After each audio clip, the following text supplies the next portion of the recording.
What's up, YouTube? I'm here to rank my top 5 Kiss albums of all time. This is going to be a video dedicated on my own personal rankings of my personal favorite Kiss albums of all time, top 5.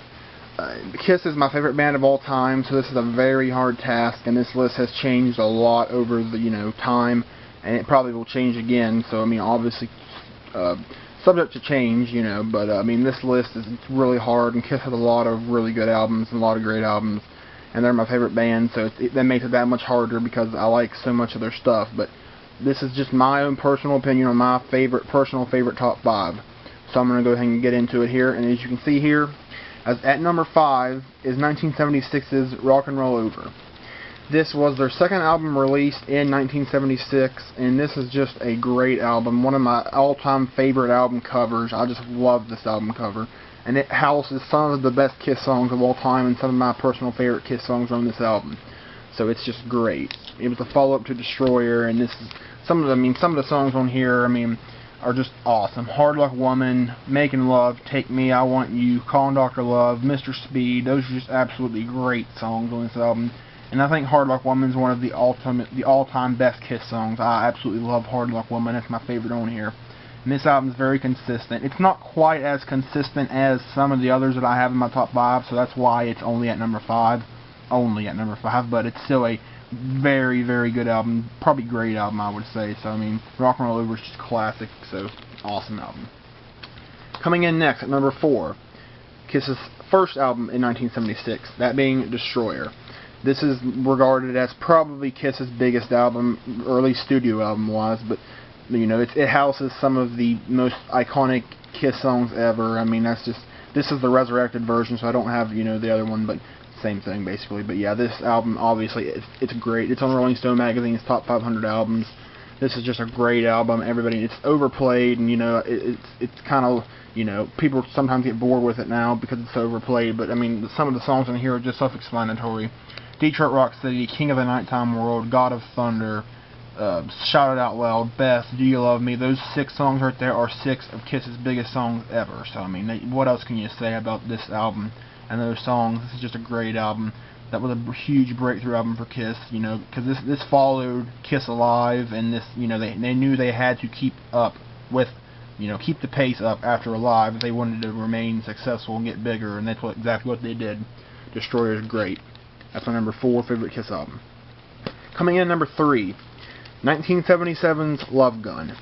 This album is, I love this album cover as well. I mean, I love pretty much all the album covers, most Kiss album covers, not all of them, but a lot of them. But yeah, this album cover is great, and this album in general has really, really good stuff on it. This was the last Kiss album that Peter, Ace, Gene, and Paul all, recorded in the studio all together. So I mean, this album is just great.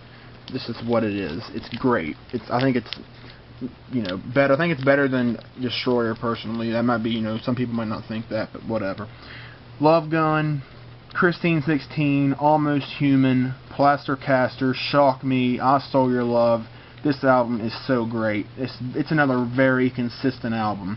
And that's why, as I mentioned previously, I have some albums ahead of Rock and Roll Over. That's because of the consistency. And this one's, I think this album is more consistent than, Rock and Roll Over and even Destroyer in some regards. So Love Gun's just a great album. Some of Kiss's biggest songs, biggest hits, and some great underrated songs are on here as well. So Love Gun's awesome. That's my 3rd favorite Kiss album. Coming in at number 2, Kiss's debut album, 1974's Kiss, self-titled album. This is their debut album. That you can't get much better for a debut album than this. This album is just awesome. It's just what it is. It has every song on here is almost complete Kiss classics. So this album is great. Great debut album that really, gets your name out there for people to know who you are, and this is a great way to do it. I mean, some of the songs on here, Strutter, Deuce, Cold Gin, Firehouse, Black Diamond, 100,000 Years, Nothing to Lose. This album has some of the absolute biggest Kiss songs ever that they've played thousands of times, and this album is just phenomenal. It was, in my opinion, the best Kiss album for a long time, but it's not my personal favorite. But it's number 2 on my list, so it's up there. So yeah, Kiss's self-titled album, debut album, just classic beyond words. And now, my favorite Kiss album of all time. The second album Kiss released in 1974, that being Hotter Than Hell. This might be a little surprising for some people because this is a very, Kiss album that doesn't get quite as much attention, but I just think this album's absolutely phenomenal and maybe the most underrated thing, probably the most underrated album they ever released. I mean, this album is absolutely great. It's so consistent. Every single song on this album is good, and most songs on here are better than good. I mean, it's just great. I think people are way too harsh on the production on this album and the first album, but yeah, this album is just phenomenal. Every single song on here is good. Got to Choose, Parasite, Going Blind, Hotter Than Hell, Let Me Go Rock and Roll, All the Way, Watching You, Mainline, Coming Home, Strange Ways. Every single song on here is so good, and I just don't know why Kiss fans don't like this album more than they do, as a whole. So, I mean, Hotter Than Hell, I just think is so great. It's my personal favorite Kiss album of all time. So yeah, that is my list of my top 5 Kiss albums, and of course this list is subject to change because it's so hard, but yeah, I mean, that is my list for right now, but yeah, it probably won't change. I know Hotter Than Hell being my number 1, but yeah, the rest of them I guess could be interchangeable at times, but yeah, they have a lot of great albums, and here, this is my personal top 5, so thank you all for watching, and more videos will be up in the future. Thanks for watching.